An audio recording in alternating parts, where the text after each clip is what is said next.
హైదరాబాద్ మహానగరానికి ఆనాడు కులీ కుతుబ్ షా గారు పునాది వేస్తే ఆ తర్వాత విస్తరించే క్రమంలో హైదరాబాద్ విస్తరిస్తూ మరి జంట నగరాలుగా అటు సికింద్రాబాద్ ఇటు హైదరాబాద్గా మరి జోడెద్దుల మాదిరిగా ఒకదాన్ని ఇంకోదాన్ని విరదీయలేకుండా అట్లా అభివృద్ధిలో కానీ అల్టిమేట్గా విస్తరణలో కానీ రెండు నగరాలు భారతదేశంలో అదేవిధంగా ప్రపంచవ్యాప్తంగా కూడా ఇంగ్లీష్లో ట్విన్ సిటీస్ అని అలాగే తెలుగులో జంట నగరాల పేరుతో అందరికీ కూడా ఈ ప్రాంతం గురించి తెలిసిన వాళ్ళందరికీ కూడా సుపరిచితమైన నగరాలు హైదరాబాద్, సికింద్రాబాద్. ఇవాళ ఈ ప్రభుత్వం కాంగ్రెస్ ప్రభుత్వం మేము గతంలో విన్నాం, చిన్నప్పుడు చదువుకునేటప్పుడు తుగ్లక్ అనేవాడు ఒకడు ఉండేటోడు, కొన్ని పిచ్చి పనులు చేసినాడు, ఢిల్లీ నుంచి రాజధానిని తరలించాలనే ప్రయత్నం చేసినాడు అని చెప్పి మేము ఎప్పుడో పుస్తకాల్లో చదువుకునేదే తప్ప ఇవాళ ప్రత్యక్షంగా తుగ్లక్ అంటే ఎట్లా ఉంటుందో, తుగ్లక్ పరిపాలన ఎట్లుంటుందో ఇవాళ మాకు కనబడతా ఉన్నది. ఒక పిచ్చోడి చేతిలో రాయి మాదిరిగా గెలిచిందేమో ప్రజలకి కేసీఆర్ గారి కంటే ఎక్కువ మేలు చేస్తా అని చెప్పి గెలిచినారు. కళ్యాణ లక్ష్మి అంటే కాదు కాదు తులం బంగారం అన్నారు. 10,000 రైతు బంధు అంటే కాదు కాదు 15,000 ఇస్తామన్నారు. ఒక ముసలమ్మకు మాత్రమే పెన్షన్ ఏంది, ఇద్దరికి ఇవ్వాల పెన్షన్, అది కూడా 2,000 కాదు 4,000 ఇస్తామన్నారు. ఇవన్నీ కూడా 100 రోజుల్లోనే చేస్తాము, 6 గ్యారంటీలు, 420 హామీలు అని అడ్డగోలు అబద్ధాలు చెప్పి అధికారంలోకి వచ్చాం. మరి అధికారంలోకి వచ్చిన తర్వాత 6 గ్యారంటీలు అటకెక్కించినారు, 420 హామీలు మరి ఏ మూలకు పోయినాయో తెలియదు.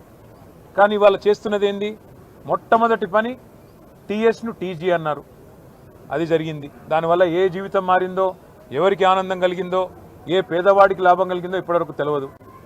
తెలంగాణ తల్లిని తీసేసి కాంగ్రెస్ తల్లిని తీసుకొచ్చి పెట్టినారు. అట్లాగే ఆ తల్లి చేతుల్లో తెలంగాణకు ప్రతీకగా ఉండే బతుకమ్మను తీసి పక్కన వారేసినారు. అసలు తెలంగాణ అస్తిత్వానికే దెబ్బకొట్టే విధంగా మరి ఆ తల్లి రూపునే మార్చి ఇవాళ ఒక దివాలా తీసిన కళావిహీనంగా ఉన్న కాంగ్రెస్ తల్లిని మన మీద రుద్దే ప్రయత్నం బలవంతంగా ఒకవైపు. ఇంకా విచిత్రం, రాచరిక పోకడలు అంటాడు. ఏమన్నంటే హైదరాబాద్కి నిషాన్ చార్మినార్, ఆ చార్మినార్ని తీసేస్తా అంటాడు. ఏది, మన తెలంగాణ రాజముద్ర నుండి. కాకతీయ రాజులు, కాకతీయ డైనాసిటీ వారు తెలంగాణకు చేసిన విశేషమైన మేలు మీరు చూడాలి అనుకుంటే మీరు తెలంగాణలోని ఏ జిల్లాకి పోయినా వారు కట్టించిన చెరువులు, వారి ఆధ్వర్యంలో జరిగిన వ్యవసాయ పురోగతి ఇవన్నీ మీకు కనబడతాయి. అట్లాంటి కాకతీయుల కళా ప్రభావానికి, కాకతీయ గొప్పతనానికి వెలుగుగా ఉన్న వరంగల్కు చిహ్నంగా మారుపేరుగా ఉన్న కాకతీయ కళాతోరణాన్ని తీసేస్తారు. ఇట్లా అపసవ్యపు పనులు, దిక్కుమాలిన పనులు, తుగ్లక్ పనులు తప్ప ఈ ముఖ్యమంత్రి గారు చేసిందేమీ లేదు. ఇంకా విచిత్రమైన విషయం ఏమంటే కేసీఆర్ గారి నాయకత్వంలో అధికార వికేంద్రీకరణ జరగాలి అని చెప్పి, ప్రజల దగ్గరికి పాలన పోవాలి, ప్రజాపాలన అంటే నిజమైన నిర్వచనం ప్రజల దగ్గరికి ఎంత సన్నిహితంగా పాలన ఉంటే అంత మంచిదని చెప్పి 10 జిల్లాల తెలంగాణని 33 జిల్లాలు చేసుకున్నాం.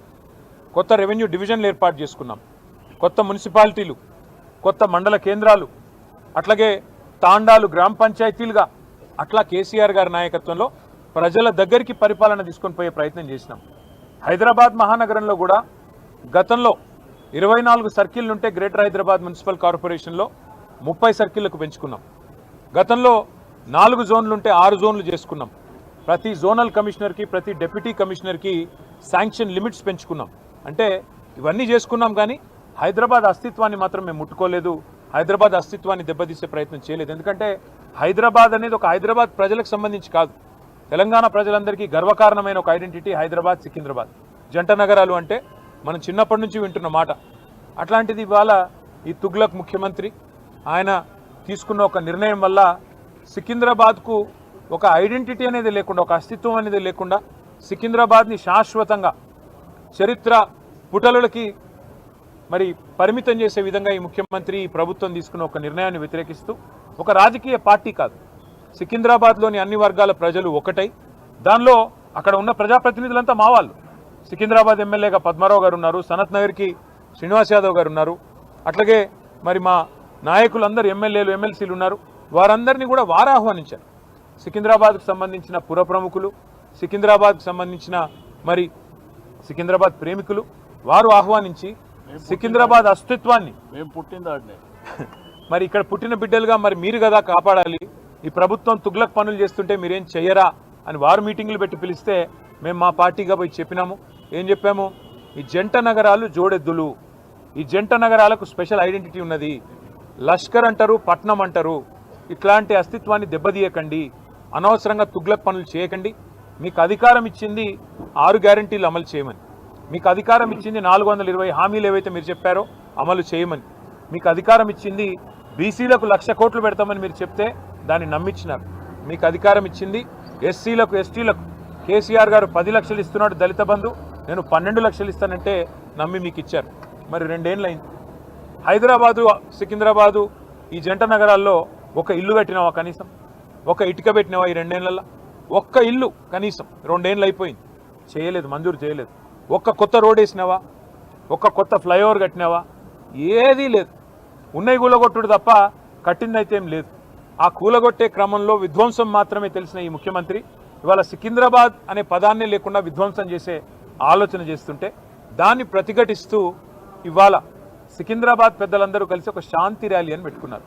దానికి మమ్మల్ని అందరినీ ఆహ్వానిస్తే ఇవాళ ఉదయం అందరం తెలంగాణ భవన్లో సమావేశం అవుదాం, ఇక్కడ సమావేశమై మన గౌరవ ప్రజాప్రతినిధులందరం కూడా కలిసికట్టుగా పోదాం, సంఘీభావం చెప్దామని చెప్పి మేమందరం ఇక్కడ చేరుకున్న తర్వాత మాకు తెలిసింది శ్రీనివాస్ యాదవ్ గారిని హౌస్ అరెస్ట్ చేసే ప్రయత్నం చేస్తున్నారు, పద్మారావు గారిని హౌస్ అరెస్ట్ చేసినారు, మిగతా మన కార్పొరేటర్లని, మిగతా మా నాయకులని, దాదాపు 8,000 మంది మా సోదరులని సోదరిమణులని ఎక్కడి వాళ్ళని అక్కడ అరెస్టులు చేస్తూ ఉన్నారని చెప్పి ఇక్కడికి వచ్చిన తర్వాత తెలిసింది.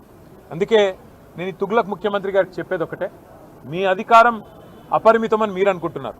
అధికారం 5 ఏళ్లకు ఒకసారి ప్రజలు రెన్యూ చేస్తే మళ్ళీ వస్తుంది తప్ప మీ ఇష్టం ఉన్నట్టు తుగ్లక్ పనులు చేస్తూ పోతుంటే అధికారం ఎవరికి శాశ్వతం కాదనేది ముఖ్యమంత్రి గారు గుర్తుపెట్టుకోవాలి. ఇంకొక మాట కూడా ముఖ్యమంత్రి గారికి నేను చెప్పేది, మీరు మీ కాంగ్రెస్ పార్టీ శాశ్వతంగా మరి ద్రోహులుగా చరిత్రలో మిగిలిపోతారు. తెలంగాణ అస్తిత్వాన్ని దెబ్బతీసిన ద్రోహులుగా, తెలంగాణ తల్లిని రూపుమాపి కాంగ్రెస్ తల్లిని ప్రతిష్ఠించిన ద్రోహులుగా, తెలంగాణ సంస్కృతిని తెలంగాణ అస్తిత్వానికి చిహ్నమైన కాకతీయ కళాతోరణాన్ని, చార్మినార్ని, తెలంగాణ ఆడపడుచులకు అత్యంత ప్రీతిపాత్రమైన బతుకమ్మని, వీటిని దెబ్బతీసిన ద్రోహులుగా నీ ప్రభుత్వం, నీ పార్టీ నిలబడిపోతుంది. అదే కోవలో, అదే వరుసలో సికింద్రాబాద్ అస్తిత్వాన్ని కూడా మీరు ఏదైతే దెబ్బతీసే ప్రయత్నం చేస్తున్నారో ఇది మీకు మంచిది కాదు. ఒకటి మాత్రం పక్కా, ఇవాళ మీరు ఈ ర్యాలీని ఏదో భగ్నం చేసి మా వాళ్ళని కొంతమందిని అరెస్ట్ చేసి మీరేదో సాధించినాము అని చెప్పి మీరు పైశాచికానందం పొందొచ్చు, కానీ ఇది తాత్కాలికం మాత్రమే. తప్పకుండా శ్రీనివాస్ యాదవ్ గారు చెప్పినట్టు కోర్టుకి పోతాం. ప్రజాక్షేత్రంలో ప్రజల తరపున న్యాయబద్ధంగా నిరసన చెప్పే హక్కు మనకు రాజ్యాంగం ప్రసాదించిన హక్కు, డాక్టర్ బాబాసాహెబ్ అంబేద్కర్ మనకిచ్చిన హక్కు. అట్లాంటి హక్కును ఈ జనవరి మాసంలో, జనవరి 26న అయితే మనం రిపబ్లిక్ డేగా జరుపుకుంటామో, మరి రిపబ్లిక్ డేకి 10 రోజుల ముందు మరి రాహుల్ గాంధీ గారు పెద్ద పోజులు కొడతా ఉంటాడు కాన్స్టిట్యూషన్ పట్టుకొని, ఇగో మేము కాన్స్టిట్యూషన్ సంరక్షకులము, రాజ్యాంగ రక్షకులం అని చెప్తాడు. ఇదేనా మీరు రక్షించే పద్ధతి? ఒక శాంతి ర్యాలీని భగ్నం చేసి ప్రజలకు నిరసన చెప్పే హక్కు లేకుండా చేసి ఎక్కడి వాళ్ళని అక్కడ అరెస్టు చేసి ఇదా మీరు చేసే రాజ్యాంగ రక్షణ నేను అడుగుతా ఉన్నా. అందుకే శ్రీనివాస్ యాదవ్ గారు చెప్పినట్టుగా కోర్టుకి పోతాం, ప్రజలను కూడా జాగరూకులు చేస్తాం. జంట నగరాల అస్తిత్వాన్ని దెబ్బతీసే ప్రయత్నం చేస్తున్న ఈ తుగ్లక్ సర్కారుకు తప్పకుండా ప్రజాక్షేత్రంలోనే బుద్ధి చెప్తాము.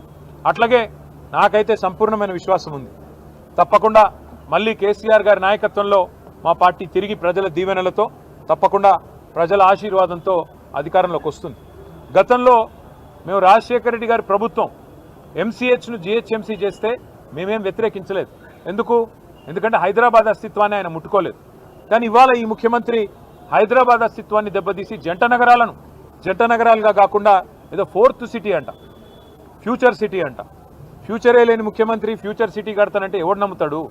ఎవరు దాన్ని విశ్వసిస్తారు? అందుకే మేము చెప్పేది ఒకటే, మళ్ళీ మా ప్రభుత్వం అధికారంలో ఖచ్చితంగా వస్తుంది. గతంలో 33 జిల్లాలు ఏర్పాటు చేసింది కేసీఆర్ గారి ప్రభుత్వం. 10 జిల్లాలు ఉన్న తెలంగాణని 33 జిల్లాలు చేసింది కేసీఆర్ ప్రభుత్వం. ఒకవేళ సికింద్రాబాద్ ప్రజల మనోభిష్టమే అయితే, సికింద్రాబాద్ ప్రజల మనోభిష్టం సికింద్రాబాద్ జిల్లా కావాలన్నదే ఉంటే తప్పకుండా మరొక జిల్లాగా సికింద్రాబాద్ని కూడా ఏర్పాటు చేసే దిశగా మా ప్రభుత్వం వచ్చిన తర్వాత ఆలోచన చేస్తాం. ఈ ముఖ్యమంత్రి గారు ఉన్న జిల్లాలు తీసేస్తా అంటున్నాడు. ఆయన కోపం ఏందో, ఆయన బాధ ఏందో మాకైతే అర్థం కావట్లేదు. ఎవడైనా తెలివైన ముఖ్యమంత్రి 2016లో జిల్లాలు ఏర్పడితే 10 ఏళ్ల తర్వాత జిల్లాలు సెటిల్ అయ్యి కలెక్టర్లు కూర్చొని ప్రజలు అలవాటు పడి ప్రజలు కరీంనగర్ పోయే వాళ్ళు సిరిసిల్లలోనే పని చేసుకుంటుంటే మహబూబ్ నగర్ పోయే వాళ్ళు గద్వాలలోనే కలెక్టర్ గారిని కలుస్తుంటే నీకొచ్చిన నొప్పి ఏంది నేను అడుగుతా ఉన్నా. 33 జిల్లాల్లో 33 కలెక్టరేట్లు కట్టుకున్నాం. ఒక్కో కలెక్టరేట్ మీ మంత్రి కోమటిరెడ్డి వెంకటరెడ్డి చెప్పిండు, మేము చెప్పడం కాదు. ఇలాంటి కలెక్టరేటు ఏదైతే ఇక్కడ ఉన్నదో భువనగిరి కలెక్టరేట్ చూసినాక కోమటిరెడ్డి వెంకటరెడ్డి ఆనాడు ఎంపీగా చెప్పినాడు కొన్ని రాష్ట్రాల్లో సెక్రటేరియట్లు కూడా ఉండే ఇట్లా అని చెప్పినాడు. గంత అద్భుతంగా సెక్రటేరియట్ కంటే కూడా తలదన్నే విధంగా కలెక్టరేట్లు కట్టి ప్రజల దగ్గరికి పాలన తెచ్చి ప్రజల మనోభావాలను గౌరవిస్తే ఈ ముఖ్యమంత్రికి వచ్చిన ఇబ్బంది ఏంది, ఈ ప్రభుత్వానికి వచ్చిన ఇబ్బంది ఏందని మేము అడుగుతా ఉన్నాం. అట్లాగే అవసరమైతే సికింద్రాబాద్ని జిల్లా చేసే దిశగా ఆలోచన చేయాలి కానీ సికింద్రాబాద్ ప్రజల మనోభావాల్ని గౌరవించే దిశగా ఆలోచన చేయాలి కానీ ఈ రకంగా జంట నగరాలని వాటి అస్తిత్వాన్ని చావుదెబ్బ కొట్టే విధంగా ఫ్యూచర్ సిటీ పేరిట 4th సిటీ పేరిట పనికిమాలిన తుగ్లక్ పనులు చేయకుండా మరి ప్రజల మనోభావాల్ని గౌరవించే దిశగా పోవాలని అట్లాగే తప్పకుండా న్యాయస్థానానికి పోతాం. శాంతి ర్యాలీ ఇవాళ నిజానికి కొన్ని వేల మంది అనుకున్నాం కానీ కోర్టు పర్మిషన్ ఇస్తే ఎంత బ్రహ్మాండంగా చేయాలో అంతకంటే గొప్పగా చేసి చూపెడతామని చెప్పి కూడా తెలియజేస్తూ సికింద్రాబాద్ ప్రజలకి మేము చెప్తా ఉన్నాం, ఈ తుగ్లక్ ముఖ్యమంత్రి ఒకవేళ తుగ్లక్ పనులు చేసినా దాన్ని తిరిగి మార్చి మీ మనోభావాల్ని గౌరవించే బాధ్యత బీఆర్ఎస్ తీసుకుంటుంది.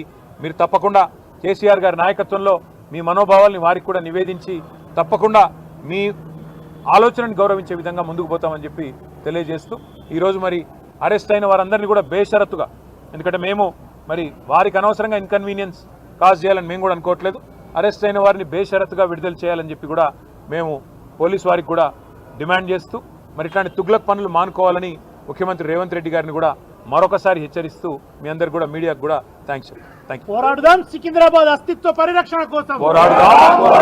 పోరాడుదాం.